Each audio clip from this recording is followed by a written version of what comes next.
Hey everyone, welcome back. If you want to use your favorite song as your ringtone on Android, you're in the right place.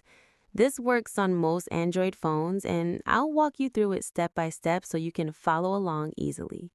So, first, go ahead and open Settings on your phone. From there, scroll down a bit and tap on Sounds and Vibration. Once that opens, tap on Ringtone and then choose My Sounds or Add from Device. Give it a second to load, and now just select the song you want to use as your ringtone. Once you tap it, you'll hear a preview and the ringtone will be set. Now, if your song doesn't show up here, make sure it's already downloaded on your phone. The file should be in MP3 format and saved in your music folder. After that, go back and repeat the same steps, and it should appear in the list. And yeah, that's pretty much it. Your favorite song is now set as your ringtone, and every time someone calls, you'll hear that instead of the default tone.